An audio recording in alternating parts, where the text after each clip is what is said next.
Bueno, amigos, lo que más me gusta de mi ejercicio profesional, como tanto lo digo, no es informar, porque informar es una de las misiones, sino, oye, proveer, ser intermediario de buenos análisis, escuchar al otro, puntos de vista diversos.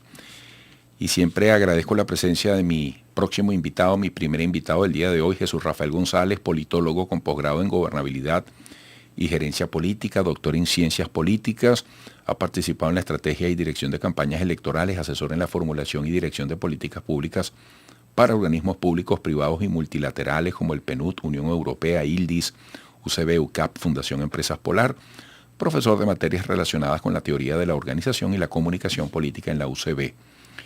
Jesús Rafael, bueno, un gran gusto tenerte aquí. Feliz año. Muchas gracias, feliz año y saludos a toda la audiencia que tú tienes. Gracias. Mira, yo siempre lo dije, después de las presidenciales vienen otras elecciones muy importantes y ya llegamos al 2025 y bueno, ya hay ya hubo una reunión en la Asamblea Nacional con partidos políticos para trabajar en ese cronograma. Oye, ¿cómo ves tú esa perspectiva? Porque todos sabemos que después de lo que pasó el 28 de julio y a posteriori, probablemente mucha gente va a decir, oye, yo voy a participar. ¿Qué motivos tengo para participar? Fíjate, hay ahí como un círculo vicioso, ¿no? Un círculo vicioso que además ha sido repetido en estos últimos 25 años. No recordemos la no participación en el año 2005, lo que trajo como consecuencia que un solo lado político del país tuviera la asamblea y se hicieran unas reformas importantes que han llevado al país a lo que tenemos al día de hoy. También la no participación en el año 2018 y en el año 2020, cómo quedaron los organismos de deliberación que han estado la asamblea por la no participación de una parte importante del país. Y eso creo que es una reflexión que hay que hacer. O sea, a veces cuando se plantean los escenarios, cuando se plantean la planificación estratégica de las organizaciones políticas, es importante pensar cuáles son las alternativas que se tienen y pensar que no solamente en política y en la vida, no es toda una línea recta. Hay curvas, hay desvíos, hay espacios donde tú no puedes avanzar, hay espacios donde tienes que contener y eso es importante pensarlo de cara a lo que nos toca en este año 2025, porque efectivamente nuestra Constitución contempla una serie de procesos electorales que son inevitables. Usted podrá decir, mire, no sé, yo no voy a la elección de alcaldes, pero la elección de alcaldes irá, porque constitucionalmente tenemos un cronograma electoral. Y si usted piensa en que su municipio está bien hoy o su municipio está mal hoy, parte de la labor del ciudadano es ver cómo se consiguen las condiciones para participar de una mejor manera en esos procesos electorales. No es fácil. O sea, hay una parte importante del país con una frustración importante alrededor de las elecciones, pero es una labor no solamente de los políticos y de las organizaciones políticas, sino también de las academias y de todas las personas que creen en la necesidad de buscar soluciones en este país, pensar lo que tenemos al frente, porque nos han hablado no solamente de los procesos electorales constitucionales que tenemos, sino también de otras consultas que tienen que ver con la parte más importante, que es una reforma de la Constitución, que hasta ahora ha sido puro titular, pero hay que ver qué tiene esa reforma de fondo, y eso es un tema de discusión nacional, porque eso va a llevar los destinos del país en los próximos años. Y ese segundo tema que acabas de citar va a ir en paralelo aparentemente con el anterior. Es correcto. Reforma constitucional y este proceso electoral. Sí, es que fíjense, ayer en la cadena se hablaron de cerca de 10 procesos electorales este año, o sea, casi uno por mes, si lo ponemos en meses, pero estamos hablando de elección de alcaldes y concejales, gobernadores y diputados legislativos, Asamblea Nacional, 3 consultas populares sobre proyectos en distintos momentos y además de eso una reforma constitucional. Por cierto que una reforma no se puede llevar apurada.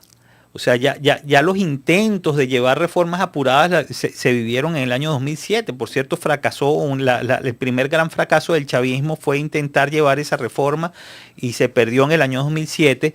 Y lo más importante de un país, lo que nos ata al país, a pesar de las debilidades que uno u otro grupo pueda manifestar en un momento determinado, es la Constitución. Y las modificaciones constitucionales son muy delicadas porque afectan toda la estructura del país. Y hasta ahora lo que hemos escuchado, como decía, era puro titular. Y esa reforma tiene que ser sometida a una discusión profunda, sin apuros, porque el país necesita consolidar procesos en una situación de fragilidad que tenemos como la que tenemos el día de hoy. Jesús Rafael González, politólogo, te escucho y no es difícil entender la gran responsabilidad que tienen, como siempre la van a tener los partidos políticos. ¿Cómo ves tú las organizaciones políticas, sus símbolos, sus mensajes, la esencial, la mínima coherencia que le tienen que mostrar al país? Porque, oye, un organismo político, una organización política, es un agente que debe promover precisamente el ejercicio político de todos los ciudadanos. Bueno, imagínate, en los últimos números siempre se ha visto una separación y una mala evaluación de los partidos políticos. Eso ya prácticamente es estructural en las últimas encuestas de los últimos 10 años. Hay una separación entre los partidos y lo que quiere la sociedad. Pero justamente hoy es que hay que reivindicar su labor como intermediadores, como de alguna manera tenemos, fíjate, ¿qué se está discutiendo en esa comisión de la Asamblea? La eliminación de la reelección indefinida, modificación de los periodos presidenciales, eliminación de los referéndums revocatorios, el voto en el exterior, el sistema de adjudicación proporcional para que el país se represente mejor en esos escaños, la bicameralidad, el aumento de concejales regionales y legislativos, las fechas estables de los procesos electorales, la división político-territorial de Libertador y La Guaira, devolverle la competencia al municipio metropolitano, las estructuras del poder electoral y la incorporación de partidos como veedores de esa directiva del Consejo Nacional Electoral, la difusión en línea de los resultados electorales, el financiamiento de los partidos, las normas para las inhabilitaciones. O sea, si tú me pones a mí una agenda tan complicada como esta, y además que ha sido discutida, que muchos de los actores políticos de oposición, de las distintas oposiciones han manifestado alrededor de esto, es una oportunidad para poder avanzar en esas reformas institucionales que se quieren para mejorar de alguna manera el desempeño democrático en el país. Intentarlas evadir es intentar no ver la realidad a la que nosotros nos estamos enfrentando, por dura que parezca, por dura que la tengamos al frente para algunos, que es lo que tenemos. Y sobre lo que se tiene, es que se tiene que empezar a conversar. Cuando uno tiene un problema, uno no conversa con el que piensa igual a uno tiene que conversar justamente con el que piensa distinto a uno para ver si es posible llegar a acuerdos. Y eso es justamente las ventajas de el siglo XX y lo que llevamos del siglo XXI, que es intentar que no es al garrote, a los palos, a la guerra, a los llamados destemplados de intentar llevar al país a una situación aún más complicada de la que tenemos, sino conversar, hablar, dialogar para intentar buscar soluciones en este país.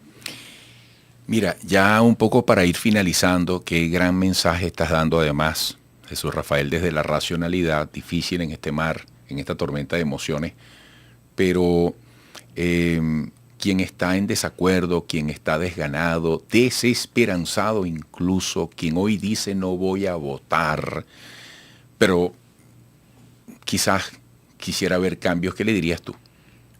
Bueno, fíjense que... Disculpa si te pongo a redundar, no, pero ya para finalizar, y mira, y te agradezco, perdón, la tarea que hiciste, esa enumeración, esa lista de puntos que están dentro de un proceso de reforma constitucional y de todo lo que está pasando, la debería anotar todo venezolano.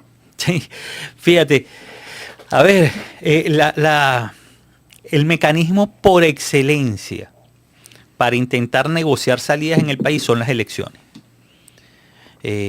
No querer ir a procesos electorales es intentar evadir la propia complejidad de lo que nosotros tenemos hoy. O sea, es más fácil dejar la responsabilidad en otro, y cuando dé la vuelta pasará lo mismo que en el 2005. En el 2006 todo el mundo dijo había que ir al proceso electoral. O en el 2018 teníamos la posibilidad de ganar. O en el 2020 perdimos una oportunidad. Ir a un proceso electoral aún en condiciones adversas es una posibilidad siempre de intentar buscar los cambios de manera pacífica y negociada en países de altísima conflictividad.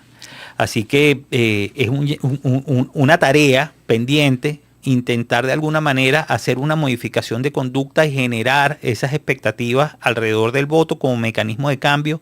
Sé que es difícil en este momento.